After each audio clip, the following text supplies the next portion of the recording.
یہ ہماری جو زمین ہے اس کو ڈیزائن اس طرح سے کیا گیا ہے کہ اگر یہ سورج کے تھوڑی سی بھی پاس ہوتی تو ہم لوگ جل کر مر جاتے، اور اگر یہ زمین سورج سے جو ہے جس مقام پہ ہم ہیں اس سے تھوڑی سی دور بھی ہوتی تو ہم لوگ ٹھنڈ سے مر جاتے۔ یہ ہمارا سولر سسٹم ہے اور اس کو اللہ تعالیٰ نے خود ڈیزائن کیا ہے۔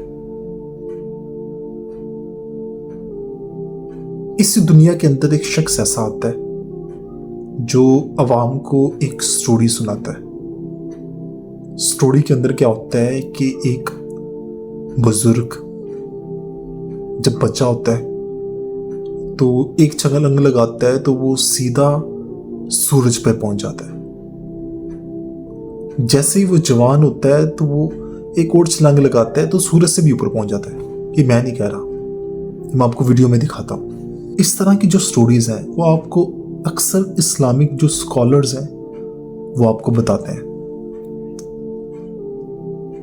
صرف اپنی کہانیوں کو ٹرینڈ کرنے کے لیے۔ یہ ویڈیو دیکھیں اور اس بندے کی جہالت کا اندازہ آپ خود لگائیں۔ بیٹے عبد القادر ذرا یہ تو بتا، جب تو بچپن میں دوپٹے کو جھولنے میں جھولا جھولتا تھا نا، تیری ماں نماز پڑھتی تھی عبد القادر، اس وقت تو روتا تھا تو میں تجھے اپنی گود میں لیتی تھی۔ اے میرے عبد القادر، کبھی کبھی تو میری گود سے ہوا میں اڑ جایا کرتا تھا، تو میری گود سے ہوا میں اڑ جایا کرتا تھا اور جا کر کے سورج میں گم ہو جاتا تھا۔ یہ بتا شیخ عبد القادر اب 10-12 سال کا ہے، اب کیا عالم ہے؟ غوث پاک نے کہا اے میری ماں، وہ تو عبد القادر کا بچپنا تھا، جب عبد القادر تیری گود سے نکل کر ہوا میں اڑتے ہوئے سورج میں گم ہو جاتا تھا۔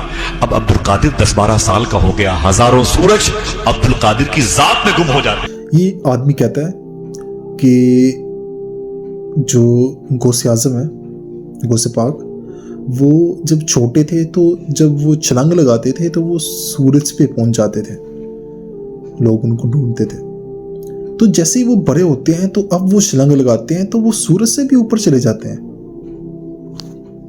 یہ ناسا والے پاگل ہیں جو اتنے پیسے لگا کر جو ہے وہ چاند پر بیچتے پھرتے ہیں لوگوں کو اتنی مشکل سے۔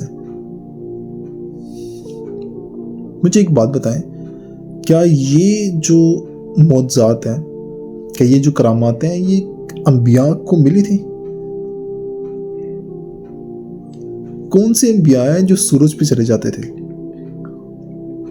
ہم ان کو جو ہے وہ آپ صلی اللہ علیہ وسلم کے ساتھ نہیں کمپیئر کر سکتے، کیونکہ آپ جو ہے وہ رحمت للعالمین ہے، آپ کا تو ان کے ساتھ کمپیئر بنتا ہی نہیں ہے۔ آپ کو اللہ تعالیٰ نے معجزہ دیا تھا جو ہے وہ معراج کا، تو ہم ان کو ان کے ساتھ کمپیئر نہیں کر سکتے۔ ان کے علاوہ باقی کون سے انبیاء ایسے ہیں جن کو اس طرح کے معجزات دیے گئے؟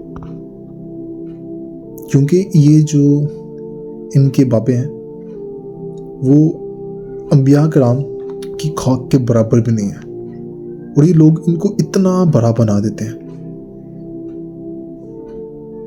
مین مسئلہ یہ ہے کہ ان کی سٹوریز کو لوگ سن کر مانتے بھی ہیں۔ ینگ جنریشن کو یہ لوگ گمراہ کرنے کی کوشش کرتے ہیں۔